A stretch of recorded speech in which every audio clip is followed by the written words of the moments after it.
কথা বলি, আমি যখন আইন মন্ত্রণালয়ের দায়িত্বে নেই, সবচেয়ে শেষে আমি যেই অফিসটাতে যাই সেটা হচ্ছে লিগ্যাল এইড অফিস। গিয়ে দেখি খুবই অবহেলিত একটা জায়গা। মানে ওখানে যারা বসে থাকে তারাও খুব ম্লান মুখে বসে থাকে, মনে হয় এটা একটা পানিশমেন্ট পোস্টিং টাইপের।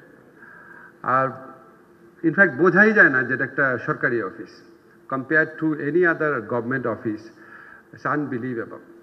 তো আমার খুবই অবাক লেগেছে। তো লিগ্যাল এইডে যখন ওদের সাথে কথা বললাম, খুব ভালো করে বোঝার চেষ্টা করলাম ওরা কী করে, তখন আমার মনে পড়লো আমরা যখন লয়ের ফার্স্ট ইয়ারের স্টুডেন্ট ছিলাম, তো আমরা বিলিয়া লাইব্রেরিতে যেতাম। সেখানে অনেক একটা ডক্টর জহিরের একটা বই ছিল যে মামলা দীর্ঘসূত্রিতা নিয়ে, কেন এত দেরি হয়, কেন এত মানে এত টাইম লাগে কেন বাংলাদেশে মামলা রেজলিউশন হতে। তো এটা তো 1983 এর কথা। তারপর থেকে সারা জীবন এটাই শুনে আসছি যে মামলা শুধু ডিলেই হয়। মামলার দীর্ঘসূত্রিতা, মামলাতে মানে মামলা যাওয়া মানে হচ্ছে একটা মানুষের সর্বনাশ হয়ে যাওয়া। তারপর শুনলাম যে জুডিশিয়ারি নাকি আপনার ইন্ডিপেন্ডেন্ট অফ জুডিশিয়ারি হলে, লোয়ার জুডিশিয়ারি ইন্ডিপেন্ডেন্ট হয়ে গেলে ডিসপোজাল অফ কেস অনেক বেড়ে যাবে। এখন শুনি যে ডিসপোজাল অফ কেস মানে কি, এখন যে পেন্ডিং কেস আছে জুডিশিয়ারি পৃথক হওয়ার সময় যেরকম ছিল তার প্রায় 3 গুণ বা 2.5 গুণ পেন্ডিং কেস। এটা সলিউশনটা কি? এখন আমাদের যারা ডোনার আছে, আমাদের যারা খুব সেমিনারে খুব চমকপ্রদভাবে কথা বলতে পারেন, তারা অনেক সময় বলে আছে জুডিশিয়ারিতে এটা করবো। কিন্তু প্রত্যেকটা জিনিস দেখবেন অত্যন্ত অ্যাম্বিশাস। 500 কোটি টাকা লাগবে, 600 কোটি টাকা লাগবে। আমাদের একটা ডিজিটালাইজেশন প্রজেক্ট আছে, সেটা নাকি 200 না 300 কোটি টাকা। তা আমার কাছে মনে হয় কয়েক লক্ষ কোটি টাকা লাগবে আমাদের পুরো জুডিশিয়ারিকে ফিক্স করতে। লক্ষ কোটি টাকা একটু রাগ করে বললাম, কয়েক হাজার কোটি টাকা লাগবে।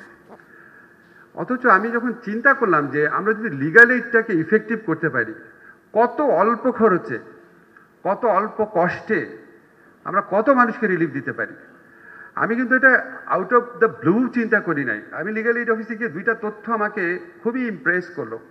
একটা হচ্ছে তারা 90% of the cases, the persons who come to the legal aid office, they go back home with satisfaction. They don't go to the formal court. They are very happy with the outcome they receive at the Legal Services Association. The legal aid পাওয়ার পর 90% লোক আর কোর্টে যায় না। আর এখানে আমাদের জাজরা আছেন, আপনারা আমার চেয়ে ভালো জানবেন, ট্রায়াল কোর্টে জাজমেন্ট পাওয়ার পর কি 90% লোক চুপ থাকে, নাকি এর চেয়ে বেশি লোক 10%-এর বেশি লোক আপিলের ডিভিশনে যায় না আপিল করতে? তো এত ফর্মাল ট্রায়াল, এত কিছু করার পর আপনি 90% যারা লিটিগেন্ট আছে তাদের স্যাটিসফাই করতে পারেন না রায় দিয়ে। আর লিগালি 90%কে স্যাটিসফাই করে ফেলে। এটা হচ্ছে একটা বিস্ময়কর তথ্য, আমি খুব ইমপ্রেস হলাম। আরেকটা তথ্য হচ্ছে নর্মাল বিচার করতে যে টাইম লাগে, জেনারেলি লিগ্যাল এইড অ্যাসোসিয়েশনের মিডিয়েশনের মাধ্যমে তার 1/10 সময় লাগে। 1/10 সময় নিয়ে মানে কি বলবো, 1% খরচ নিয়ে, 1/10 সময় নিয়ে মানুষকে এত হ্যাপি করা যায়, তাহলে এটাকে আমাদের কত বেশি এক্সপ্লোর করার, এটার পটেনশিয়ালসটা কত বেশি এক্সপ্লোর করার স্কোপ রয়েছে আমাদের। তা আমরা অনেকগুলা সেদিন প্রথম দিনই ওখানে কনসালটেশন করলাম, তারপর আবার কনসালটেশন করলাম, অনেকের সাথে কথা বললাম, আমরা নিজেরা মিনিস্ট্রিতে কনসালটেশন করলাম। আমরা যত রিফর্ম করি আমি সবসময় বলি our unsung heroes are the officers of the law ministry. আমি ঘন্টার পর ঘন্টা তাদের সাথে বসি এবং আমি যখন when I sit with them for any reform proposal, then only I find them very happy. I'm talking about the officers of the law ministry. I'm really grateful to all of them. এটা একটা occasional বলার জন্য। আমরা যখন বসতে চমৎকার সব solution চলে আসলো। বলে আচ্ছা লিগ্যাল এইডে মানুষকে ম্যান্ডেটরি করে দিই, তোমার লিগ্যাল এইডে যাইতে হবে। ছোট কেস তুমি আদালতকে ভারাক্রান্ত করতে পারবে না, তুমি আগে লিগ্যাল এইডে যাও। লিগ্যাল এইডে যদি স্যাটিসফাইড না হও তাহলে তুমি আদালতে আসো, সমস্যা নাই। সেখান থেকে কনসেপ্ট আসলো ছোট কেস কোনগুলা, সেটাকে আমরা 9টা-10টা কেস বাছাই করলাম 9টা-10টা আইনের মাধ্যমে, যেগুলিতে প্রথমে লিগ্যাল এইডে যেতে হবে, তারপরে আপনি কোর্টে আসবেন। এখন সেকেন্ড কথা হচ্ছে এই লিগ্যাল এইড মামলাগুলো ডিল করবে কে? নর্মালি একজন জুনিয়র লেভেলের জাজ, জেলা লিগ্যাল এইড অফিসার থাকে। তখন আমাদের কনসেপ্ট আসলো ঠিক আছে, একজন সিনিয়র জাজ থাকবেন, একজন মিড র্যাঙ্কিং জাজ থাকবেন, আর একজন বাইরের রিটায়ার্ড ডিস্ট্রিক্ট জাজটা থাকবেন। আমি অনেক রিটায়ার্ড ডিস্ট্রিক্ট জাজকে চিনি, আমার বন্ধুরাই রিটায়ার্ড ডিস্ট্রিক্ট জাজ, তারা ফিজিক্যালি ভেরি ফিট, তারা অনেক ইউনিভার্সিটিতে প্রফেসরের চাকরি করছে, অনেক জায়গায় কনসালটেন্সি করছে। তো এটা ওনারা করতে পারবেন না কেন? অবশ্যই পারবেন, ওনাদের জেনুইন এক্সপার্টিজ আছে এখানে। সব কিছুই আমরা করতে পেরেছি।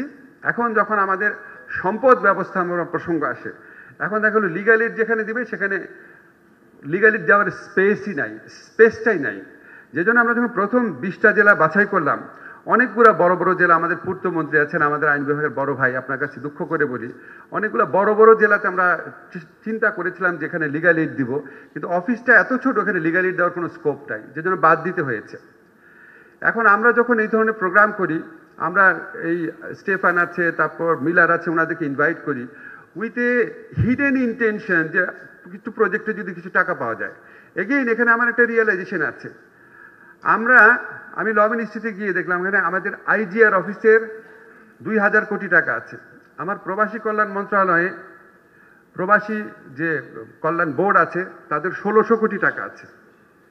আচ্ছা, এই সমস্ত টাকার আবার 50% কিন্তু শেখ হাসিনার গভর্নমেন্ট চুরি করে ফেলছে, সব বাজে বাজে ব্যাংকে জমা রেখেছে, ওখান থেকে ফেরত পাওয়া যাচ্ছে না। তো তারপরেও একটাতে 1000 কোটি টাকা, একটাতে প্রায় 800 কোটি টাকা আছে। তো আমাদের তো টাকার অভাব নাই, আমরা নিজেরা কেন করতে পারি না? আমাদের তো এখানে এই যদি 20টা যদি আপনার জেলা লিগ্যাল এইড অফিসের যদি করে দেয়, ঠিক মতো যদি কনস্ট্রাকশন করে দেয়, অবশ্যই পিডাব্লিউডি চোরদের মাধ্যমে না, যদি নর্মাল পন্থায় করে দেয়, 20টা জেলাতে যদি লিগ্যাল এইড অফিস করে, কত টাকা লাগে?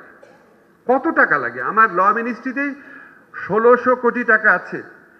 কিন্তু এখানে আবার আদিল ভাইকে বলি, অদ্ভুত একটা ব্যাপার আছে, একটা শর্ত দেওয়া আছে আবার, এই টাকা আইজিআর অফিসের জন্যই খরচ করতে হবে। ও 1600 কোটি টাকা খরচ করবে কিভাবে? সাব রেজিস্ট্রার অফিসে।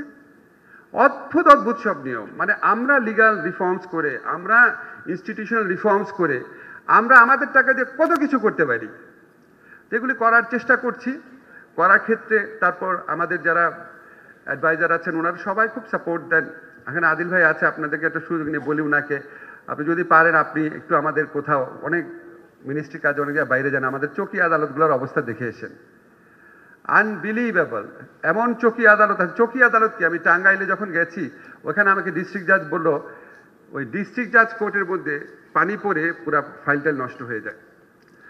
আমাদের যে রিসোর্স আছে, আমাদের যে টাকা আছে, আমাদের যে ক্ষমতা আছে, আমরা তো এই প্রশ্নগুলো, এই প্রবলেমগুলো রিজলভ করতে পারি।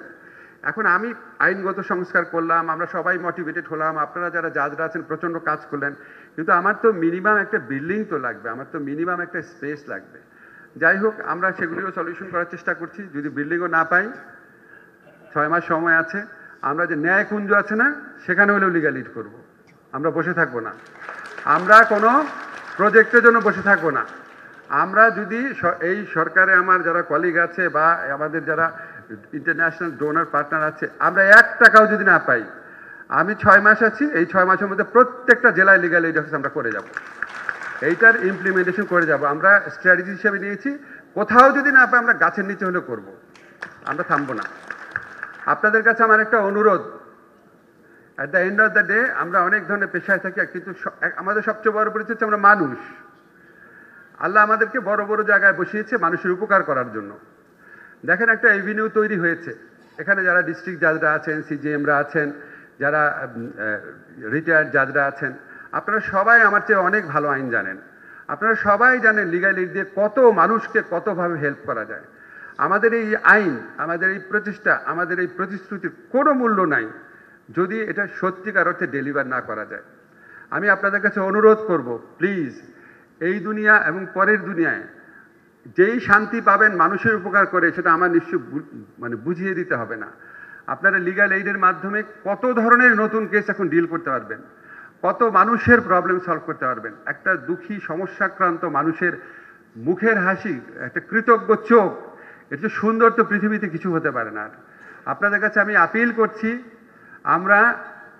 আসলে আমরা প্রতিজ্ঞা করি যে আমরা লিগ্যাল এইডের মাধ্যমে আমাদের যে টার্গেটটা আছে 2026 সনে ডিসেম্বরের মধ্যে আমরা প্রত্যেক বছর 2 লক্ষ মামলা এই আপনার প্রি কেস মেডিয়েশনের মাধ্যমে রিজলভ করব।